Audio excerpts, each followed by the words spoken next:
Welcome to Stories from Super Touring. I'm here with, I feel like saying Sir Anthony Reid, just purely because of your services to the Super Touring era, really. You saw the whole career through... Yeah, keep talking. Yeah. So thanks for your services to Super Touring, but so for anyone that's watching this is my first ever time to sit in one of these cars.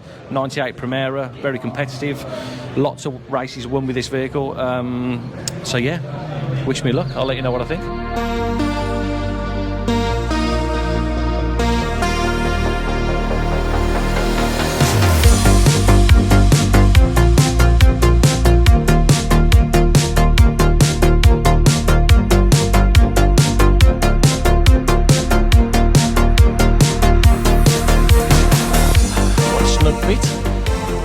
Very snug fit, Anthony. So this, any racing cars, you sit very, very low. And obviously the touring cars that I raced between 2006 2009, again, you're always as low as possible.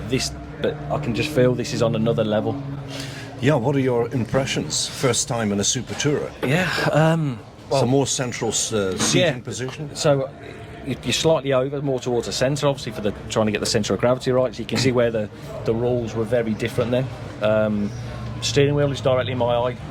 I don't know how it was for you. Were you slightly above the steering wheel? Yeah, I was the right height. Everything was in the correct position. It was like having wearing a bespoke suit, race suit. Yeah. This was my office in 1998. Yeah, amazing. And it's the actual car that I raced in period. Yeah, brilliant. Honestly, this is the first time I've ever done this. Massive fan of the era. I can see all the controls over on the left, so that's not too dissimilar to any race car that you drive, really. But like you said, everything's within arm's reach. To try and spend as little time looking down as possible, looking across, distractions, all of those things. Gear shifter right close to the steering wheel as you'd expect it to be. But one thing I find really interesting is your front and rear anti-roll bar adjustments. So yes, obviously like the era I raced, we didn't have that. How effective were those, and was it something you'd use on a regular basis? Absolutely critical for the race evolution. You'd start with the rear end's relatively soft because you had a lot of front tire grip from the front tires when the rubber was fresh. But during the course of the race, you would then you would stiffen up the rear anti-roll bar to compensate for the wear to the front tires, and as the grip diminished. But what it meant was that it gave you a fabulous race evolution. Yeah. So you were very consistent with lap time all the way through the race, which made a big difference. As opposed to tyres just doing what they normally do and just deteriorate and just fall off the edge of a cliff normally, don't they? Yeah. So at least you can manage it with that. That's good. Everything, the ergonomics of this car is superb. Because Ray Malek is a racing driver, a racer through and through, plus a great engineer. But if you'll notice, the carbon fibre pedal box contains your feet just around where the pedals need to be. For example, we had all sorts of incredible tech on the car, which was very expensive. Was this secretive tech, or did other teams run it as well? Was this like stuff that only you guys had at the time, do you think? All the top teams had it. The data logging, 40 to 60 channels of data.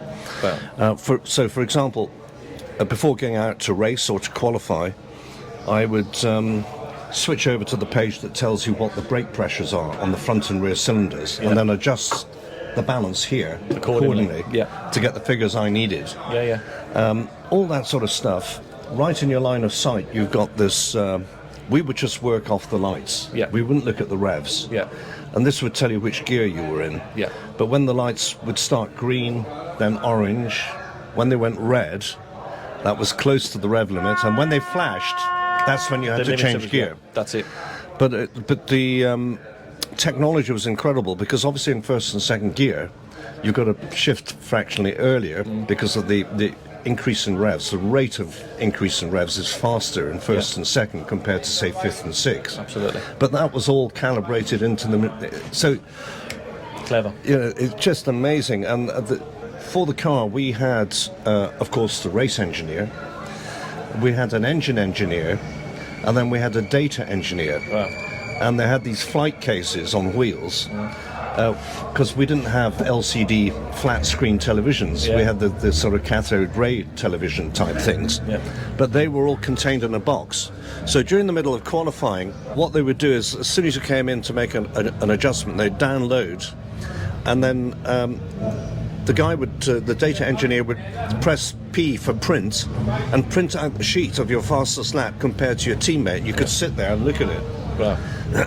And see where he was getting faster or slower. And were they quite open about that? Because obviously with some teams, particularly in Formula One, where we've seen some rivalry where, you know, one half of the garage is doing their own thing, not sharing any data. Did you ever have any of that through your career at any point, not sharing data or any fallout from teammates? Specifically in my contracts with teams like RML, Nissan and Ford, I insisted that we had open data analysis. Good. So they had to. But they would have done it anyway. Yeah. Because it's the only way you can get, improve the breed and go faster. Absolutely. It's not like in F1, Michael Schumacher was renowned for hiding his data. Yeah, absolutely. And even Ayrton Senna, too. But just everything about the car. This car was built for me. Yeah. My driving style. Yeah. It had my DNA in it because I've been with the program for 3 years and developed the car the way I wanted it. Yeah. And then the other great thing was, my favourite teammate, David Leslie, fellow Scots, very experienced test driver, really great racing driver. He liked the car the same way that I did. Oh, perfect. And that was superb. Good. And of course, we got on very well, fellow Scots. Our families spent time together. Brilliant. It's my favourite period in motor racing. Oh, good, because I think it is with a lot of people, even people that haven't even raced these. I think it's an era that we're never going to see again, so I think it's great to see these cars still out there. People are still willing to put the money into them, to run them, to do these events that we see now. But going back to the actual car and the handling side of it, how was the car in the wet? Were they difficult beasts to get hold of, or were they surprisingly quite grippy in the wet? No, the wet, the cars were great. All we had to do was change the weight, the brake balance. Wow. That was it. Really? And obviously change the tyres. Yeah. In my experience, a really great racing car in the dry will be equally as great in the wet without making any big changes. Yeah. We didn't reduce the camber or anything like that. You needed camber to clear the water. And in the dry, the car always had a lot of camber because of the lateral G-forces. But in the wet, it was great having lots of camber to clear the water. Yeah, absolutely. And get the grip. Yeah, brilliant.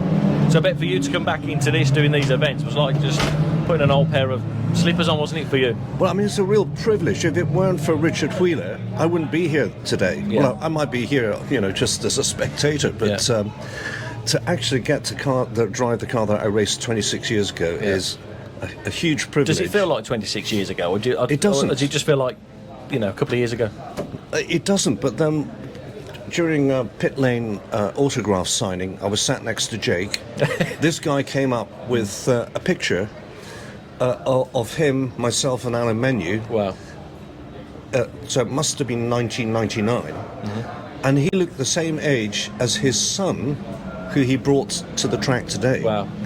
And I said, Jake, savour this time, because in 26 years' time, he'll be looking back on photos from today. Because but you know, Adam, that as you get older, time passes much more quickly. It does, and I think that's a good thing about events like this. And I know you compete at Goodwood, and obviously there's a Silverstone Classic, and it is like going back in time. And I briefly spoke to Alan Hyde, the commentator, and doing the pit lane stuff that he does yesterday, and he said it's been probably 13, 15 years, maybe 12 years since I've seen him, but it just automatically we went back to old times, and it just felt like it was 5 minutes ago. That's what I love about these events. It's brilliant. But thanks for giving us an insight into this, because this is a privilege to be sat in it. There's certain things that are missing on this car, like a line lock. Yes. So particularly here at Brands Hatch, the starts on a gradient. Yeah, absolutely. We had to have one fitted when we had the City Leon in 2008. We had to fit it's almost like a little push bike brake handle, literally on the side of the gear shift, to stop me from rolling down the grid. Because obviously you see a lot of cars with that. So you could lock and load the car. Absolutely. With a carbon clutch, preload, and fly off the start. That's it. Because without that, you just end up lighting the front tyres up and get loads of wheel spin, don't you? So, because you're trying to stop yourself from rolling back, but you need to focus on the green light at the same time. But it's good. Alex, what do you think? It's beautiful, isn't it? Amazing. It's beautiful. It's incredible, Anthony. I can't believe that this car's 25 years old. It's so state of the art and modern and trick. Yeah. They really were incredible machines, weren't they? Yeah, I mean, these days, data logging, for example, is really affordable. Race Logic, couple of grand. You Yeah. could put the system on the car. In our day, I think it was 25,000 quid per car just for the basic data logging Wow. system. Yeah. I mean, it was real state of the art. So you can see from a budget perspective, you're thinking 25 grand for state of the art PI system, way ahead of its time, bespoke for what you were doing. So you could see why the budgets were as big as they are. This Yep. car, like you said, has been designed with these rules in mind. And the rules were very different to what you get in any other category, where the manufacturers could pretty much do what they like. But they're so different now. It's 25 grand on that technology. What the overall cost of the car to run them, you can see why they were as astronomical as they were. Yeah. And why the manufacturers needed to be involved, because they were the only ones that could afford to put the money into Well, them. this is it. And it's really tough for a private team to run these cars today. There's only teams of the caliber of John Danby Racing that can really handle running these cars. Absolutely. They do a great job, but there's many teams just can't handle this level. Absolutely. And then parts aren't readily available anymore, are they either? So, which makes it even harder.